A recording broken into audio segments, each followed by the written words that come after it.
Welcome to Starbound. My name's Chikondi, and I'll be your narrator today. Nearly 500 supporters get early access to our stories, including brand new episodes of Sunspire Academy and Frerin and Rimiki. If you'd like to unlock early access and support new episodes and future series, tap Join below to become a Starbound member. Now let's get into today's story. It was a mistake of their own making. As the alpha couple of their group, Atixi and Nani sat cross-legged on their hovering discs, watching the human ship through the viewport. All of this had happened because they had accidentally issued a formal challenge before realizing the ship belonged to one of the most dangerous species in the galaxy. Now, their only hope of winning was to carefully identify the least threatening fighter among the humans, and challenge this individual specifically, claiming that their initial challenge had been a malfunction in transmission. There were Xiarians who had been drawn to this remote planet by a beacon, a monolith of ancient technology that had suddenly awakened after eons of silence. The signal had pulled them across the void to this uncharted world, a place with simple life forms and little else besides a breathable atmosphere. What they had expected to find was unclear, but it certainly wasn't a human exploration vessel already claiming the ancient tech. Xiarians were cave-dwelling people with soft, bluish skin. The males bore a distinctive feature, a bright bioluminescent tentacle that hung from their chins like a glowing beard. The females had no such appendage, their faces smooth and unmarked. Males boasted that their Kyla was a beacon of courage, a symbol of their readiness to face danger head-on. But evolutionary biology told a crueler story. The light was not for navigation or display, it was bait. When the great subterranean predators of their homeworld appeared in the tunnels, the glowing male would draw the attack, his luminous chilla acting as an irresistible lure. This gave the non-luminous female time to flee with any offspring. Thousands of generations of sacrifice had bred this trait true. Males who glowed brightest died most often, but their mates survived to pass on the genes. Even now, in the age of starships and neural interfaces, Atixi felt that ancient terror whenever his Kyla flared too brightly. Ever since Nani had issued the challenge for a duel, Atixi's Kyla had been growing a sickly yellow, shining with the same rhythm as his panicked heartbeat. The ancient bioluminescent warning system his species had evolved was betraying his terror for all to see. He believed their only hope of survival lay in using their superior scanning technology to identify humanity's weakest fighter, someone they could defeat in a fair fight, without triggering the wrath of the entire crew. It was a desperate gambit, but it was the only solution he could conceive that might allow them to emerge from this catastrophe alive. "We could just send Grodar," Nani suggested, her voice carrying the typical confidence that had gotten them into this mess in the first place. "He's our best warrior. He could take on any human and win easily." She gestured toward the viewport where the ship's champion could be seen on the planet's surface, his massive frame moving through combat forms one after the other. Atixi's head snapped toward her, his expression incredulous. "Grodar? Against a human?" He had heard the rumors whispered in trading ports across the galaxy, stories of human berserkers who fought with impossible fury, of their inexplicable ability to survive wounds that would kill most species, of their tendency to become more dangerous when cornered. "You don't understand what we're dealing with, do you?" "Your Kyla is glowing," Nani accused, her tone cutting. Atixi exploded in anger, his bioluminescent tentacle flaring bright yellow as his voice rose. "Of course it's glowing! Because you challenged humans of all things to a duel to the death, Nani! What else do you expect?" "Just ignore the challenge," Nani pressed, her voice taking on a desperate edge. "Fire our guns at the human ship. They won't expect a sudden attack. We could destroy them before they even know what's happening." Atixi stared at her in disbelief.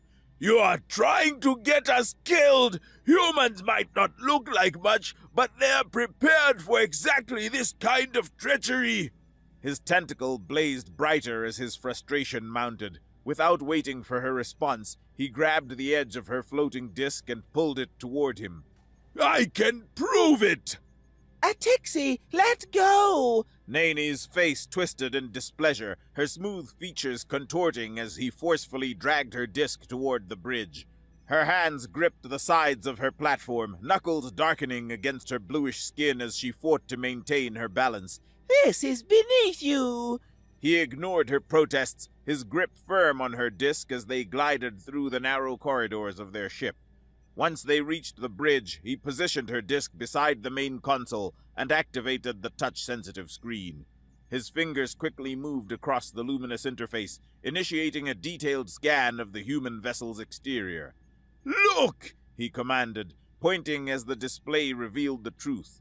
Hidden weapon ports lined the human ship's hull, each one currently aimed directly at their position. The guns were concealed beneath retractable panels, nearly invisible to casual observation, but deadly obvious under their advanced scanning technology. The humans haven't destroyed us because they're planning to honor the challenge they accepted, Atixi explained, his voice grave. Whoever wins gets to keep the alien technology we're both here for. He turned to face her, his Kyla growing brighter with each word.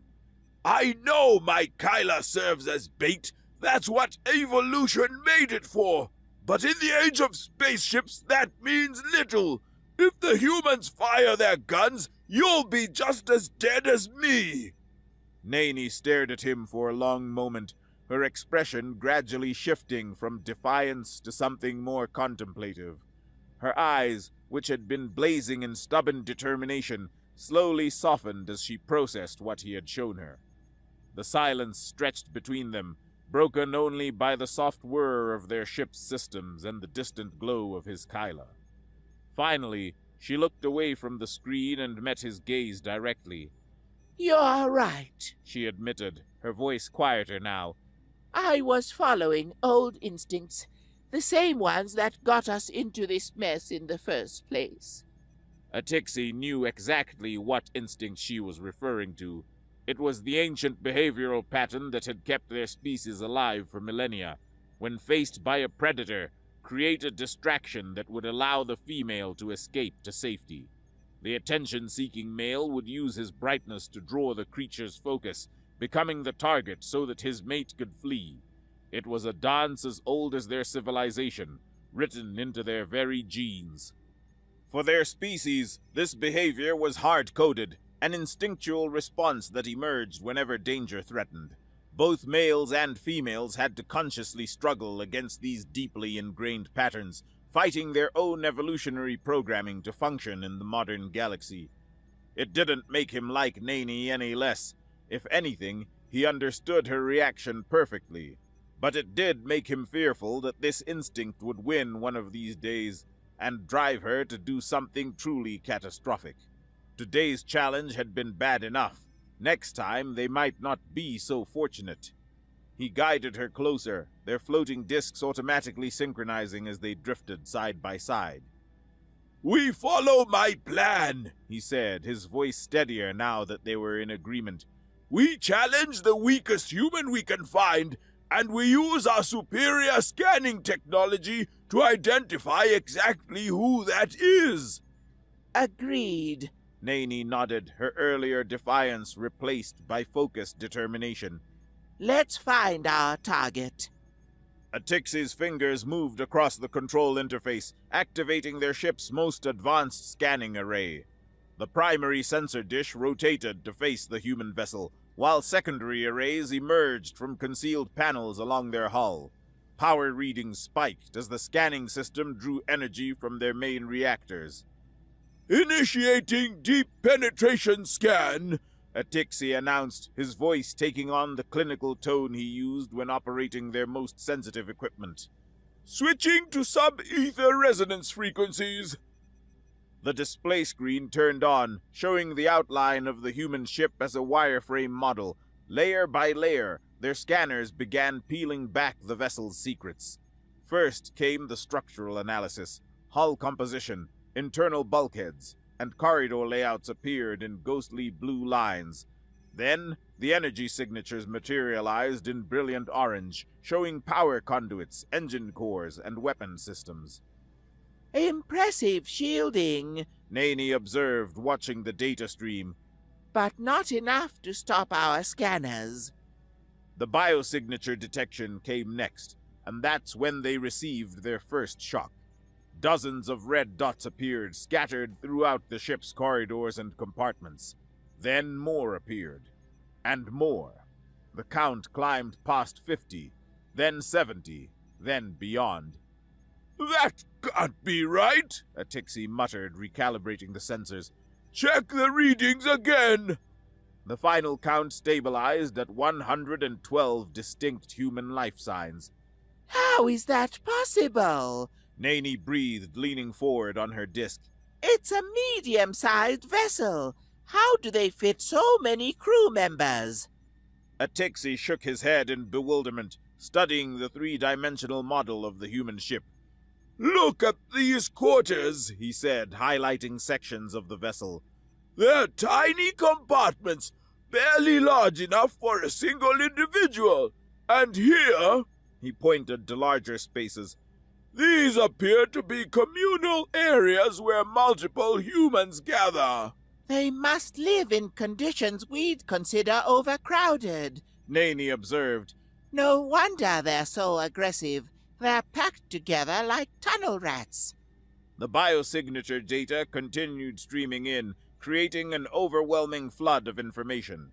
Heart rates, brain activity, muscle mass readings, bone density measurements, hormonal levels, and neural activity patterns created a cascade of numbers that scrolled too fast for them to process manually. This is too much! Atixi said, his killer flickering as stress mounted. We need help sorting through all this data.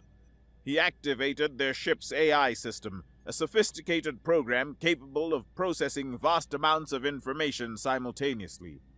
Computer, analyze all biosignature data from the human vessel. Filter and classify potential combat effectiveness based on physical parameters. The AI's synthesized voice responded immediately.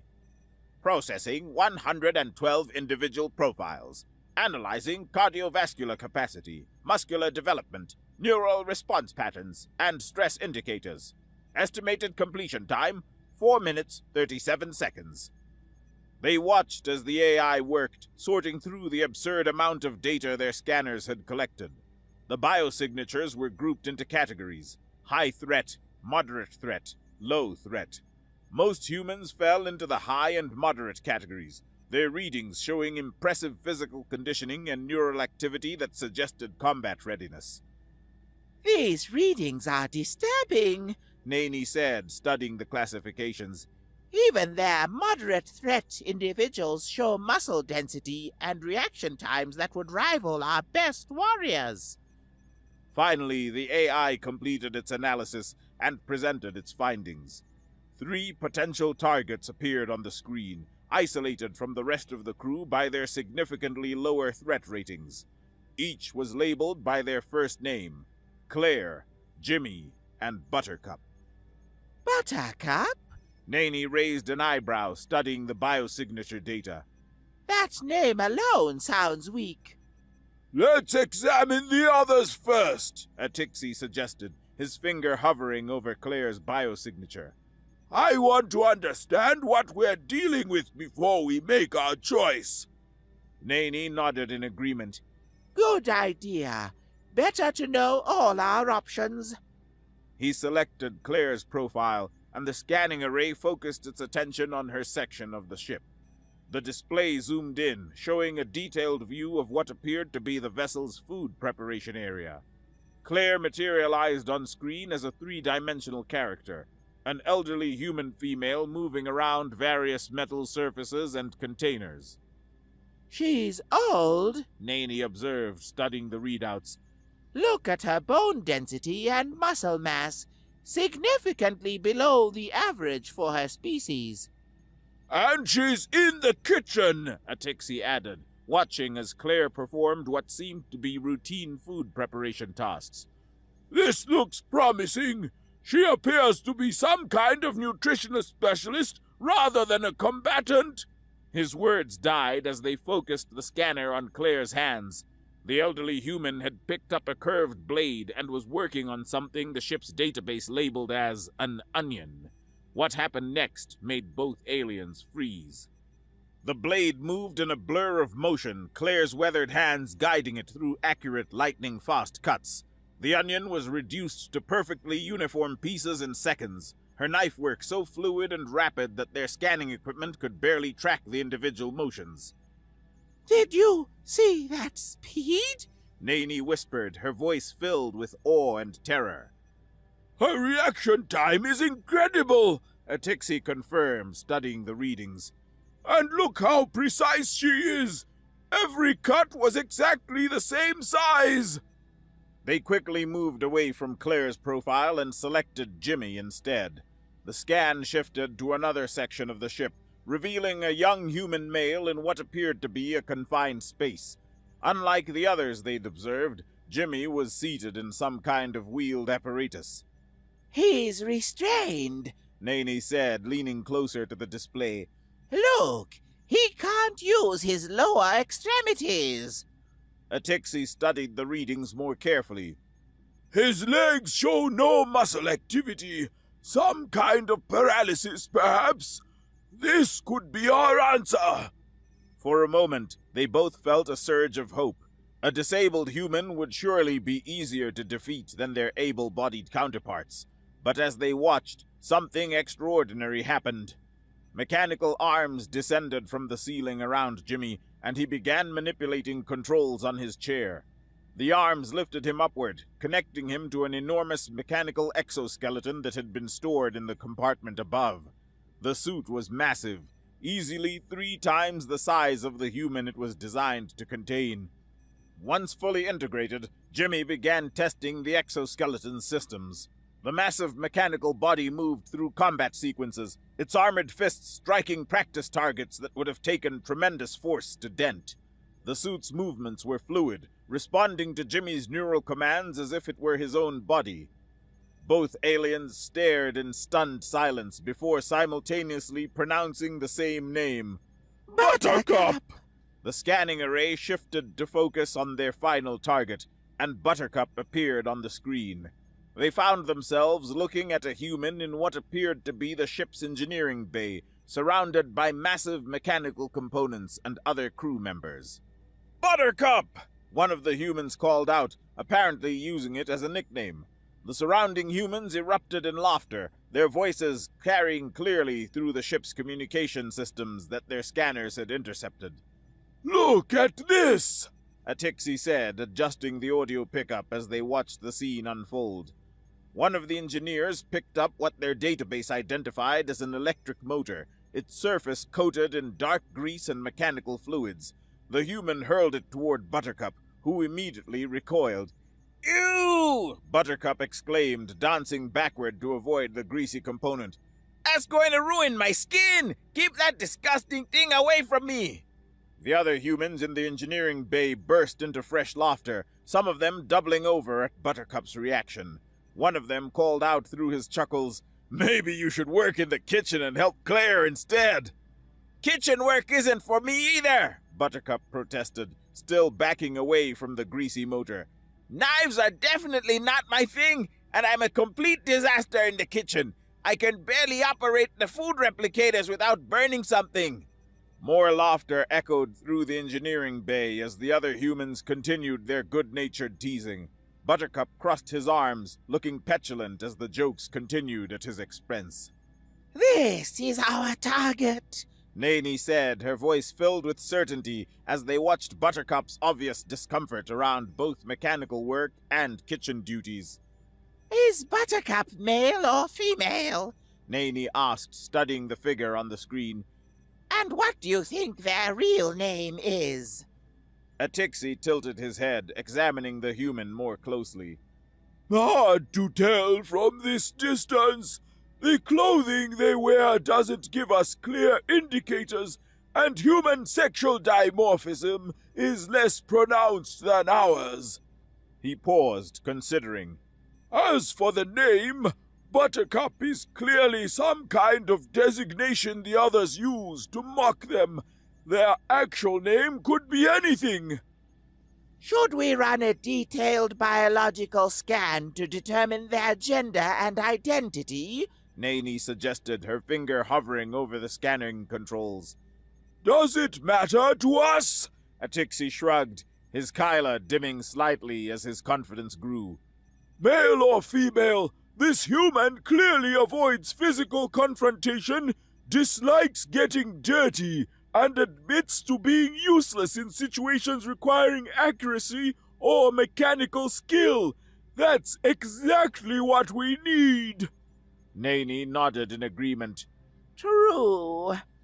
Then it's decided, Atixi said, his voice firm. Buttercup will be the human we challenge. The moment had come to put their desperate plan into motion. Atixi activated the ship's communication array, ensuring their transmission would reach the human vessel. He cleared his throat, his Kyla flickering nervously as he prepared to deliver their carefully crafted deception. Human vessel, he began, his voice carrying the formal tone required for interspecies diplomatic challenges. We must humbly confess that our previous challenge was the result of a translation error in our communication systems. We did not mean to issue a general challenge to your entire crew. He paused, glancing at Naney, who nodded encouragingly despite the sweat beading on her bluish skin. Instead, Atixi continued, we wish to issue a specific challenge to your greatest warrior, the legendary Buttercup. We have heard tales of this champion's prowess throughout the galaxy, and we would be honored to face such a renowned fighter in single combat. Should our warrior fall to the mighty Buttercup, we will forfeit any rights to the alien technology on this world. Both aliens held their breath, sweat now openly dripping down their faces as they waited for the human response. The silence stretched on for what felt like an eternity, broken only by the soft whir of their ship's systems and the distant sounds of their own crew moving about the vessel. Finally, the human captain's voice crackled through the communication system, but the tone was completely unexpected. Instead of the formal acceptance they'd hoped for, the captain sounded confused. Is this some kind of prank? The human asked, genuine bewilderment evident in his voice. Why in the hell would you want to challenge Buttercup? Are you talking about the same Buttercup we know? Enzo Buttercup Martinez from engineering? Atixi's Kyla flared bright yellow as panic set in.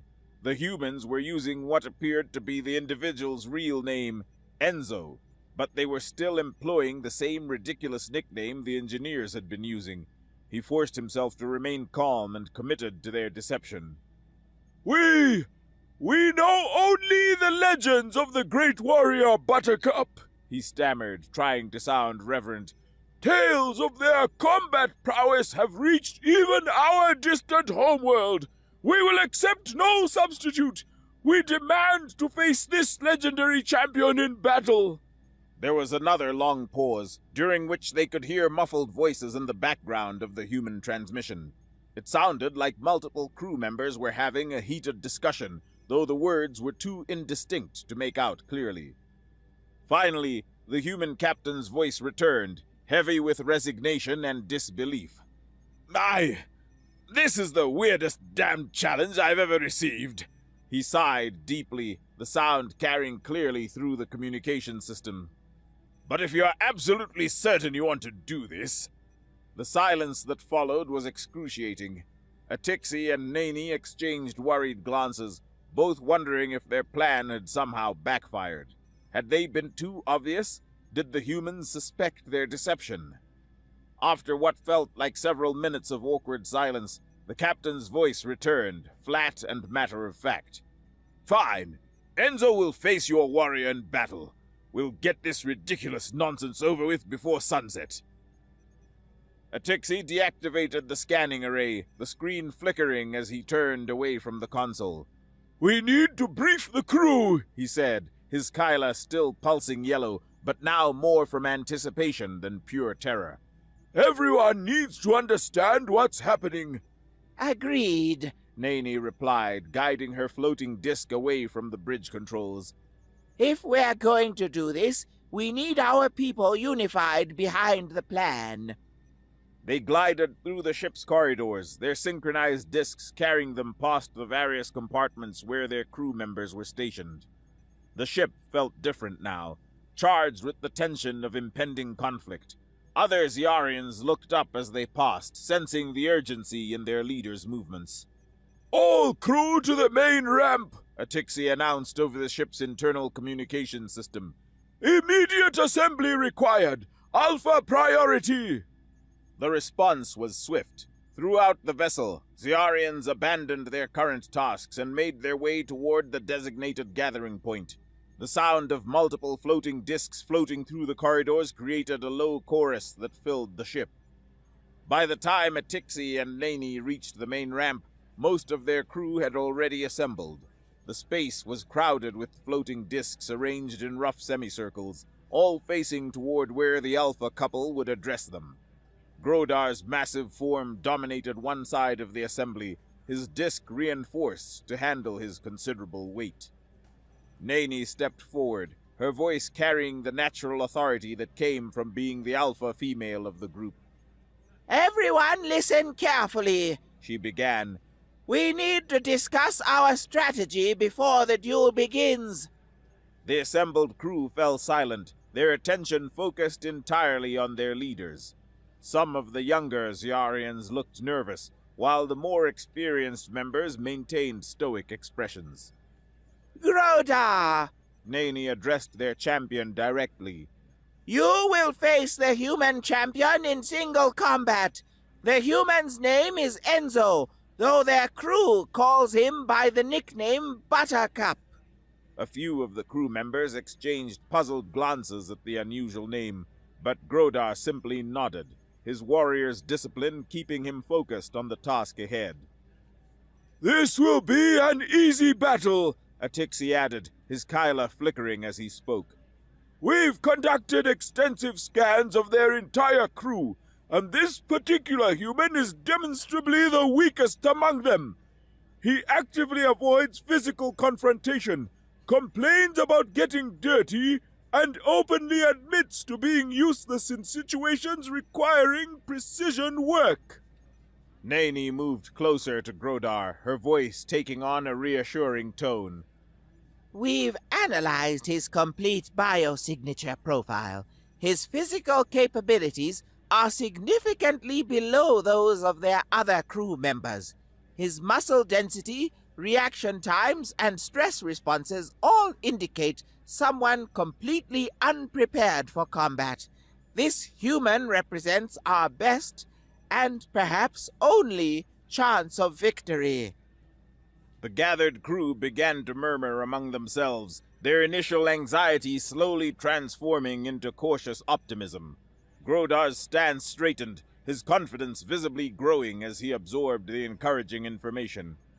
And if we win, Atixi announced, raising his voice to carry to every member of their crew, we don't just avoid destruction, we claim the ancient artifact as a prize for our species.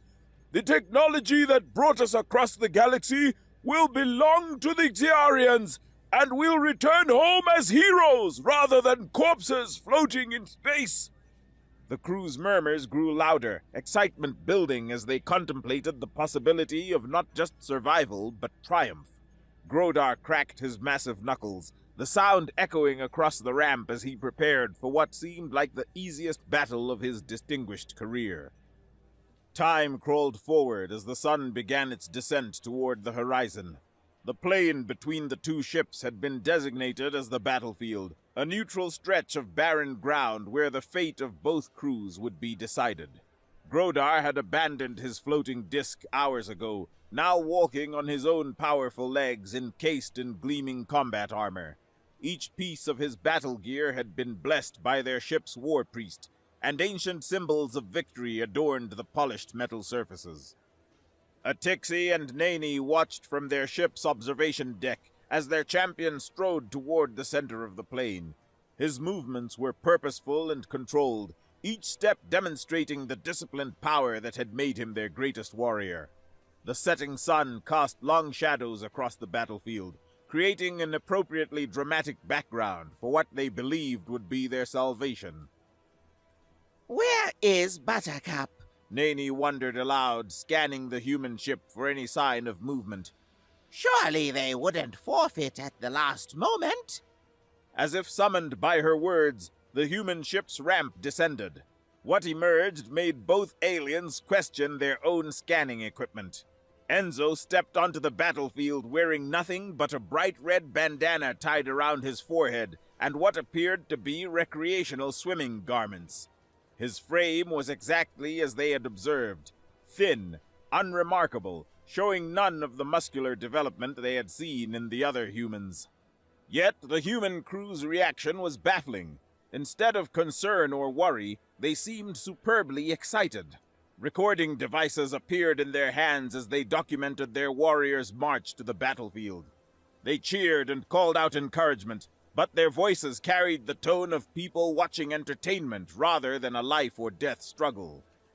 Both warriors walked across the plain, their approaches creating an obvious contrast. Grodar's heavy footsteps left deep impressions in the soil, while Enzo seemed to practically skip across the ground. When they reached the center of the designated area, they stopped roughly 10 meters apart. Grodar raised his armored fist in a formal salute. I acknowledge this combat, He announced, his voice carrying across the plain. May the strongest warrior claim victory. Enzo's response was nothing like the formal acknowledgement they had expected. Instead, he threw his arms wide and grinned broadly. Today, I finally get to be useful to my crew, he exclaimed, his voice carrying a flamboyant enthusiasm that seemed completely inappropriate for the situation. Thank you so much for requesting a fight specifically against me. I was honestly worried the crew might abandon me at our next refueling stop. The human crew's laughter carried across the distance, but it wasn't mocking. It was affectionate, like family members enjoying an overly loud relative's antics. Grodar wasted no time. The moment the formal acknowledgments were complete, he charged forward, his massive armored form building momentum as he closed the distance. His first strike was a devastating punch aimed directly at Enzo's head, a blow that should have ended the fight immediately. The punch connected solidly, snapping Enzo's head back and producing a sound that made several Zyarians wince. But instead of collapsing, Enzo simply shook his head and grinned even wider. That felt like nothing, he laughed, then began his own attack. What followed was unlike any combat either alien had ever witnessed. Enzo's movements were messy, more like dancing than fighting. He spun and swayed, his strikes flowing in patterns that seemed more artistic than martial. Yet somehow, despite the unconventional style, he began landing blows on Grodar's armor. Grodar's frustration mounted as his subsequent attacks failed to produce any meaningful effect. In desperation, he grabbed a handful of the planet's dusty soil and hurled it directly into Enzo's face. Ew! Enzo exclaimed, spitting out dirt and wiping his eyes. You got that disgusting stuff all over me, you bitch! The insults seemed to trigger something primal in the human. Enzo's playful demeanor vanished, replaced by something far more dangerous. He moved forward like a force of nature, his dancing style transforming into what looked like an angry child trying to fight seriously. His strikes became brutal, each one connecting in a display of raw strength and lack of skill. The battle turned into a one-sided destruction. Grodar, their mighty champion, was quickly dismantled by the human they had dismissed as weak. Within minutes, their greatest warrior was unconscious on the ground, his armor cracked and dented. Enzo dusted himself off and walked back toward the ship, where the human crew was still laughing and recording everything. Same time next week? He called out over his shoulder cheerfully.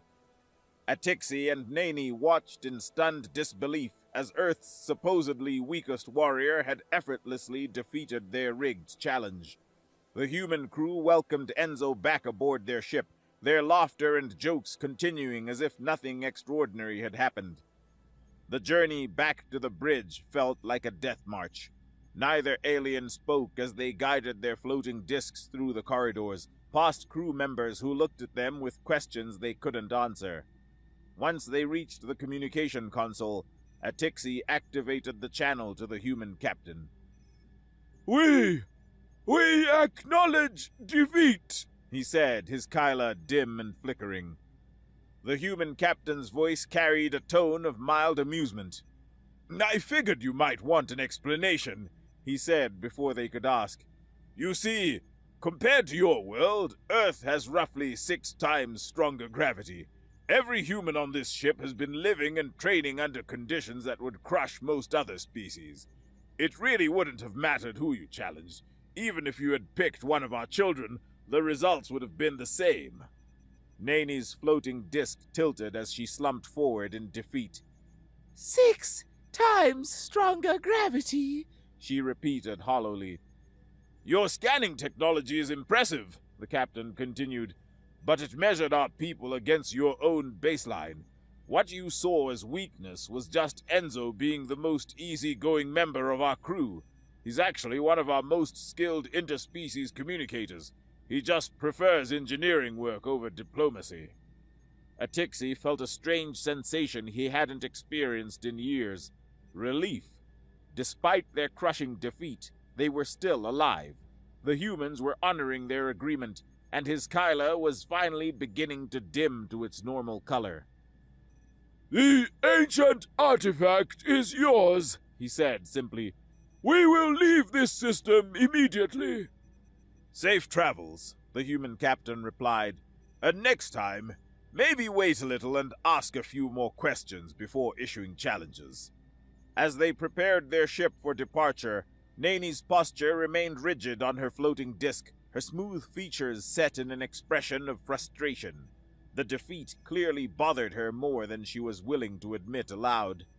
Atixi, however, realized that surviving a challenge Nani had issued against humans was perhaps the greatest victory of all. They were alive, they were leaving, and they would never make this mistake again. That much was enough for him. While his mate wrestled her pride and the sting of miscalculation, he felt only profound relief that his Kyla would never again flare yellow in terror at the sight of a human vessel.